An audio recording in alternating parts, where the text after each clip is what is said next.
Bienvenue à vous dans cette nouvelle vidéo et dans ce nouveau module intitulé Bitcoin, comment ça marche. Et comme adjectif lié à la session Bitcoin, comment ça marche, nous allons pouvoir comprendre les bases du Bitcoin et son fonctionnement en tant que monnaie numérique, analyser l'importance du proof of work et du processus de minage dans la sécurisation du réseau Bitcoin. Nous allons explorer la manière dont les transactions Bitcoin sont vérifiées et enregistrées sur la blockchain.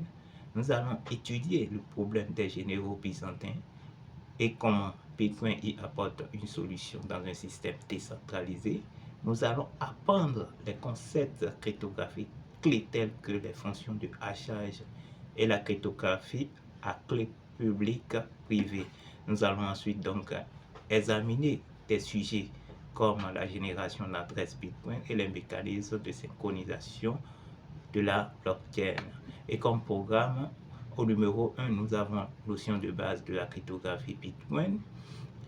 Au numéro 2, nous allons parler du problème des généraux byzantins. Au numéro 3, parler du proof of work ainsi que le minage dans Bitcoin et conclure. Déjà, comme notion de base de la cryptographie Bitcoin, nous allons donner quelques définitions utiles avant de commencer dans des sujets avancés.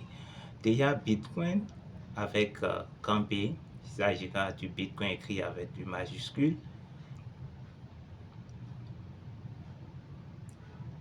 Il désigne le concept, le réseau. Il désigne le concept, le réseau, le projet de développement et la communauté enthousiaste.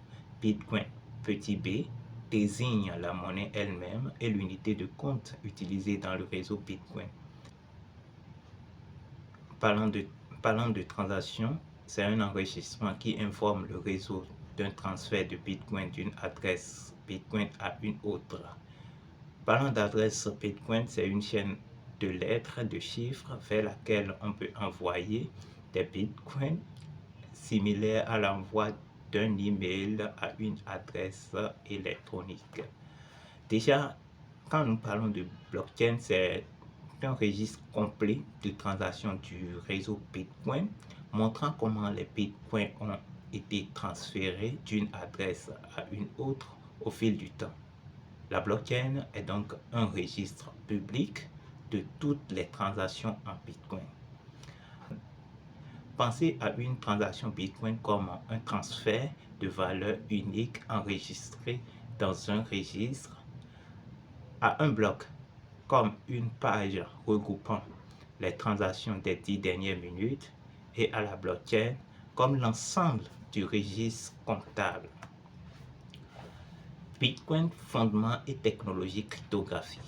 Bitcoin est un ensemble de concepts et de technologies qui forment la base d'un écosystème de monnaie numérique comprenant notamment un registre public de transactions, un réseau pair à pair décentralisé, un mécanisme décentralisé d'émission monétaire basé sur des règles mathématiques et déterminées, un système décentralisé de vérification des transactions, un algorithme de consensus de type Proof of Work, preuve de travail. Pour atteindre cela, Bitcoin repose fortement sur des technologies cryptographiques telles que la cryptographie à clé publique, par exemple le CDA, ainsi que l'algorithme de signature numérique à courbe elliptique, les fonctions de hachage comme le SHA-256 ainsi que la RIPEMT 160. Bitcoin et la cryptographie. Considérez une transaction comme une seule ligne sur une page d'un cahier. Pensez à un bloc comme à la page de ce cahier et considérez la blockchain comme l'équivalent de l'ensemble du cahier. Tous les utilisateurs peuvent lire, écrire et recevoir des mises à jour basées sur ce qui est écrit dans ce cahier. Une transaction est un enregistrement qui informe le réseau d'un transfert des fonds ou de valeur d'un propriétaire à un autre. La propriété des bitcoins. La propriété des bitcoins est établie par la relation entre les clés publiques et la signature numérique générée à partir des clés privées correspondantes. Parlant des clés numériques, c'est une paire de clés publiques privées liées mathématiquement. Une clé privée, il s'agit donc essentiellement d'un nombre généré aléatoirement qui doit rester secret. Elle est utilisée pour générer des signatures numériques et confirmer la propriété, autorisant ainsi la dépense de Bitcoin. Parlant donc de clé publique, elle est générée à partir de la clé privée en utilisant le processus de multiplication sur la courbe elliptique. Lors de l'envoi de la réception de Bitcoin, la clé publique est représentée par une adresse Bitcoin. Les signatures numériques sont créées à l'aide de l'algorithme de signature numérique à courbe elliptique ECDSA. Considérez la clé publique comme un numéro de compte bancaire figurant sur un chèque et la clé privée comme le code secret ou la signature donnant le contrôle de ce compte. Comme illustration, le propriétaire signe la transaction avec sa clé privée, ce qui permet également la génération d'une clé publique qui, grâce à l'algorithme SHA-256, va permettre la génération d'une adresse Bitcoin qui sera maintenant utilisée par le destinataire pour déchiffrer l'information grâce à sa clé privée. Parlons donc de Bitcoin et de la cryptographie. Une adresse Bitcoin est un identifiant unique correspondant à une clé publique ou à un script. Elle représente la destination d'un paiement en Bitcoin généré à partir de la clé publique. Elle est généralement obtenue en appliquant successivement les fonctions de hachage cryptographique SHA-256 et RIPEMD 160 sur la clé publique. Ces adresses sont encodées en base 58, une forme lisible par l'humain composée de 58 caractères alphanumériques. Le codage base 58 utilise les chiffres 0 à 9 et les lettres majuscules et minuscules à l'exception de 4 caractères retirés pour éviter les erreurs de lecture et de saisie. Nous avons donc la lettre majuscule O, le chiffre 0, la lettre majuscule L et la lettre minuscule L. Comme anecdote, il y a 52 lettres dans l'alphabet, 26 majuscules, 26 minuscules. Si l'on ajoute 10 chiffres, cela fait 62 caractères possibles. En retirant donc les 4 ambigus, il en reste 58, d'où le nom de base 58. Fonction de hachage. Une fonction de hachage cryptographique transforme des données en une sortie de taille fixe. Bitcoin utilise la fonction de hachage SHA-256 qui génère une sortie de 156 bits dont 32 octets. Les fonctions de hachage sont essentielles dans Bitcoin pour vérifier l'intégrité des transactions, sécuriser les adresses Bitcoin et dans le processus de minage Proof of Work. Les fonctions de hachage garantissent l'intégrité des blocs et établissent l'ordre chronologique de la blockchain en référant le hachage du bloc précédent. Les propriétés clés des fonctions de hachage. Le même input produit toujours le même hachage. Une légère modification de l'entrée génère un hachage complètement différent. Les hachages sont difficiles à inverser, ce qui renforce la sécurité des systèmes de preuve et des engagements cryptographiques. Les conditions de hachage, c'est-à-dire deux entrées produisant le même hachage, ne doivent pas se produire. Les fonctions de hachage servent aussi à vérifier l'intégrité des données. Toute modification de l'entrée entraîne un changement complet du hachage. Et comme illustration, nous voyons que quand on insère FOINS, le F étant en majuscule, ça donne un H. Et quand on modifie le F majuscule en minuscule, ça produit également un autre H. Et quand nous ajoutons un à FOINS, ça produit également un autre hachage. Donc, toute modification à l'entrée génère des H différents.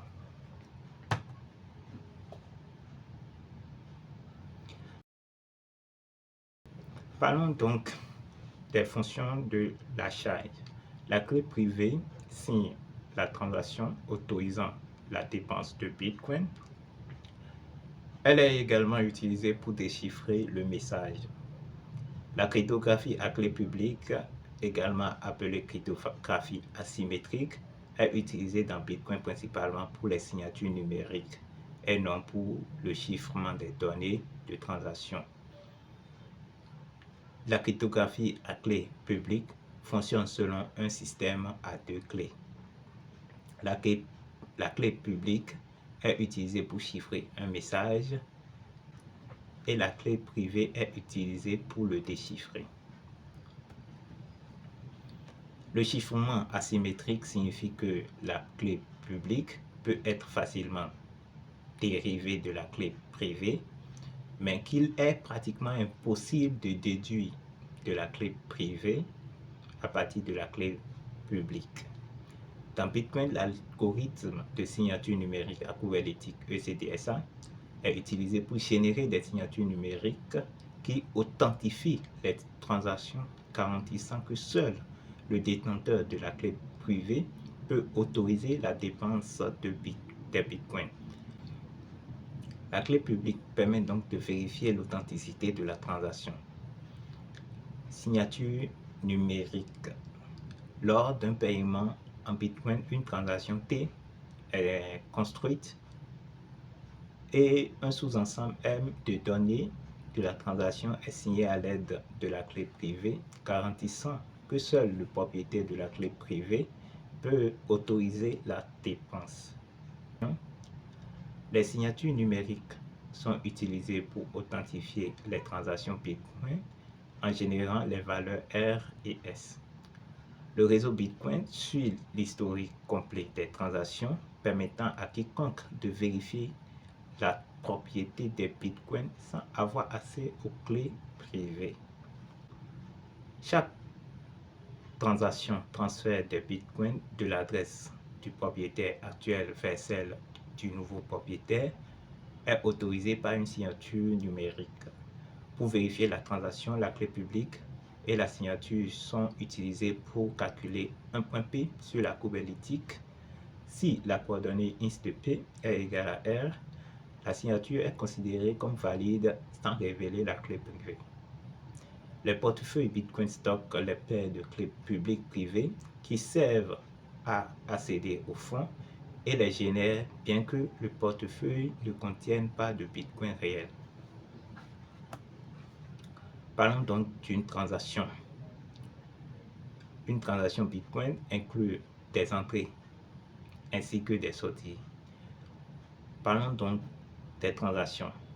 Une transaction Bitcoin inclut donc des entrées ainsi que des sorties. La différence entre les entrées et les sorties constitue les frais de transaction qui sont attribués aux mineurs ayant traité le bloc. Les transactions sont enregistrées dans un registre public, la blockchain, qui retrace les transferts de propriété des bitcoins d'une adresse à une autre. Les signatures numériques sont utilisées pour prouver la propriété des bitcoins transférés et tout le nœud du réseau peut valider ces signatures de manière indépendante. Une adresse Bitcoin est dérivée de la clé publique d'un utilisateur à l'aide d'une combinaison des fonctions de hachage SHA-256 et RIPE-MD160, assurant sécurité et confidentialité.